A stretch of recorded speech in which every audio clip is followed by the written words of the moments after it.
दोस्तों नमस्ते।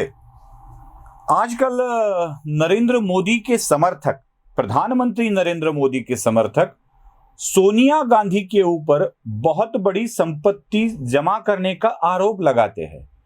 मैं इस आरोप को सिरे से खारिज करने जा रहा हूं।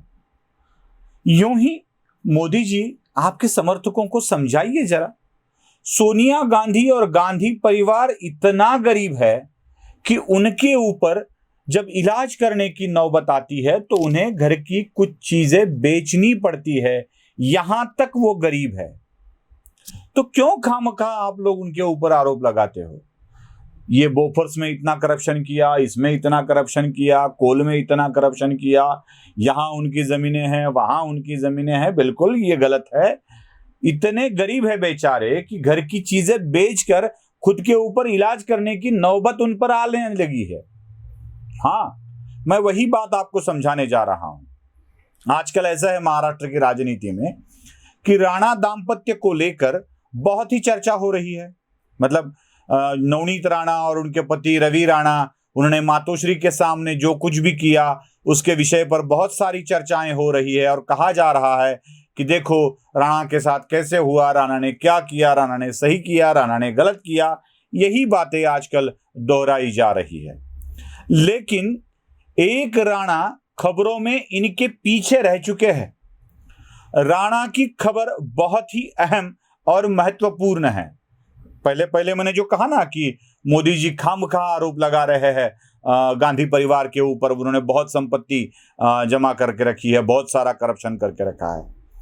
ये जो दूसरे वाले राणा है, ये राणा ये सारी चीजें खुली कर रहे हैं, सारी चीजें स्पष्ट तौर पर बोल रहे हैं।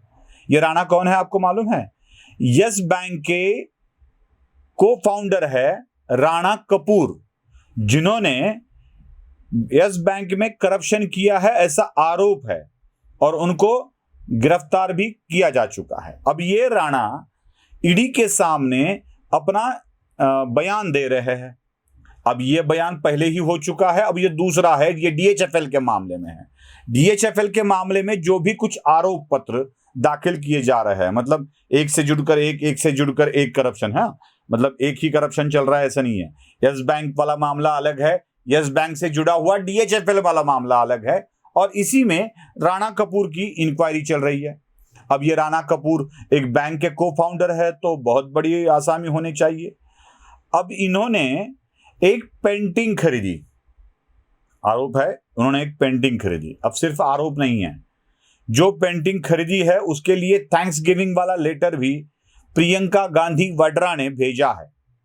वो लेटर भी मैं आपको दिखा रहा हूं, देख लीजिए वो लेटर कब भेजा है, कैसे भेजा है, क्या क्या लिखा है, उसमें थैंक यू कैसे कहा गया है, ये सारी चीजें उसमें की गई थी। अब ये पेंटिंग कोई आम इंसान ने निकाली वाली नहीं थी। मतलब वो अनिल कपूर वाला पिक्चर है ना, अनिल कपूर नाना पाटेकर वाला, जिसमें वो मजनू भाई पेंटिंग निकालता है, गधे के घोड़े के ऊपर गधे को बिठा के वो पेंटिंग निकालता है और वो पेंटिंग बहुत बड़े कीमत पर खरीदी जाती है। वो वाली पेंटिंग ये नहीं है।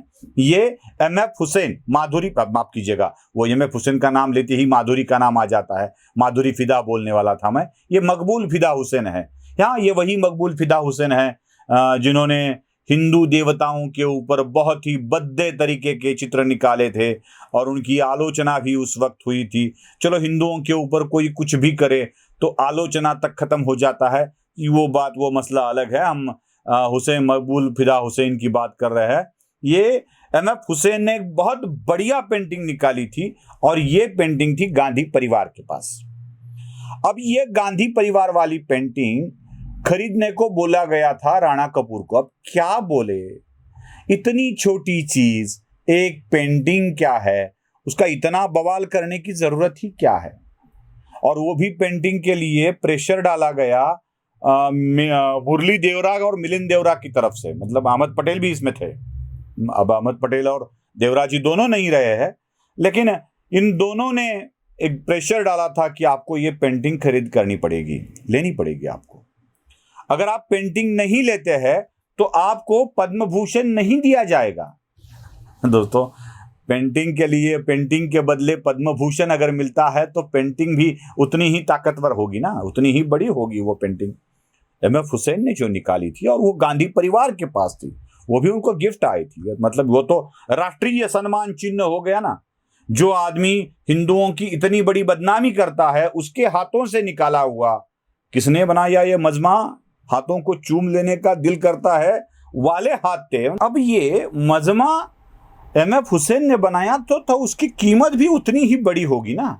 कीमत थी सिर्फ 2 करोड़ रुपए, सिर्फ 2 करोड़ रुपए एक पेंटिंग की। और वो पेंटिंग खरीदने के लिए देवरा और अहमद पटेल दोनों राणा कपूर को प्रेशर करते हैं। अब ये मैं नहीं कह रहा हूं, ये खुद राणा कपूर ईडी के पास कह रहे हैं। राणा कपूर ने तो ये क्लियरेंस दे रखा है।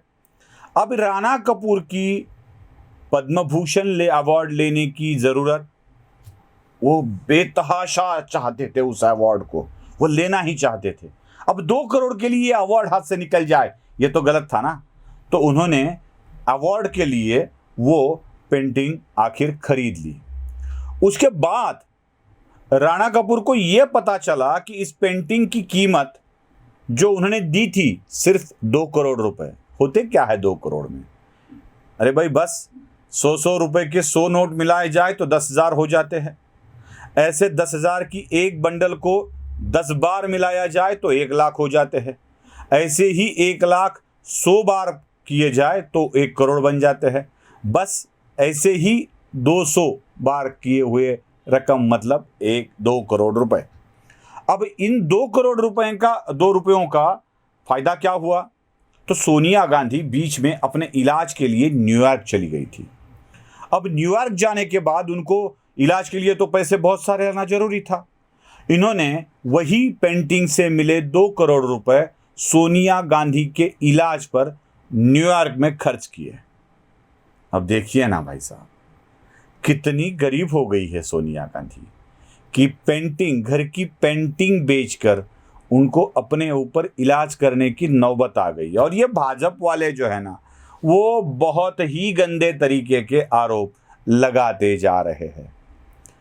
ये आसान तरीका है दोस्तों, अपने घर की चीज़ों को बेतहाशा कीमती बताना, लीगली बेचना, चेक से उसका पेमेंट लेना, यही होता है मनी लॉन्ड्रिंग में। इंटेलेक्चुअल प्रॉपर्टी की कीमत आप जितनी लगाओ उतनी होती है।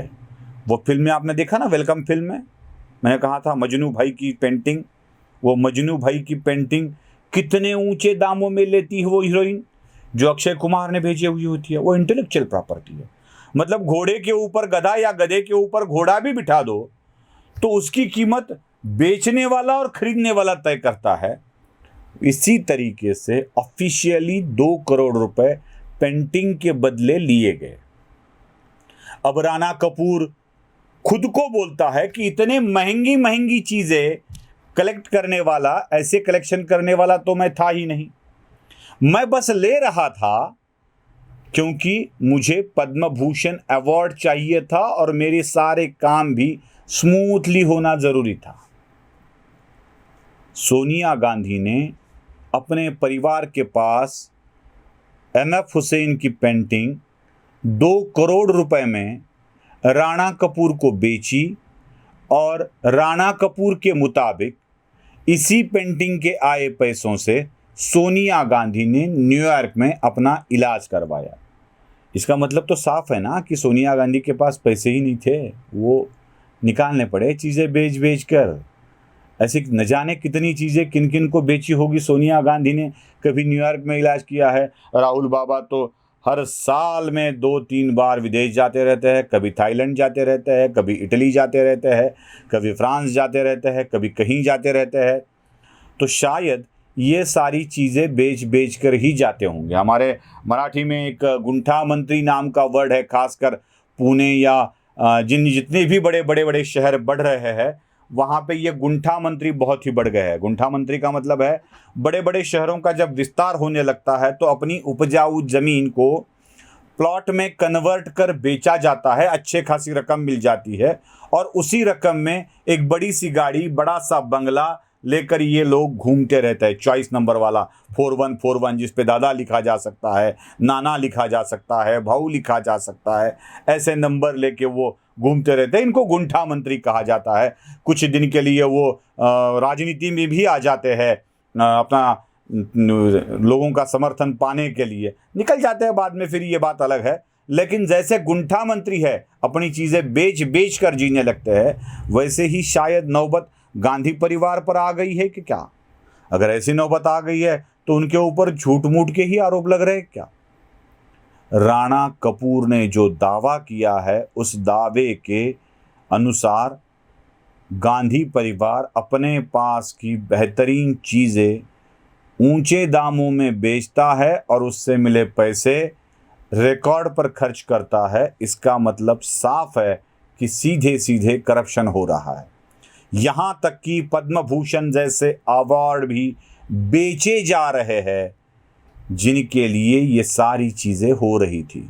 अगर अवार्ड बेच कर दिए गए हैं तो ऐसे कितने अवार्ड दिए गए हैं और किन किन लोगों ने इसको खरीदा है, ये भी ज़रा जान लेना पड़ेगा। क्योंकि पद्मश्री, पद्म भूषण, पद्म विभूषण, इन अवार्ड्स विनर के प्रति हमारे देश में एक श्रद्धा की भावना होती है।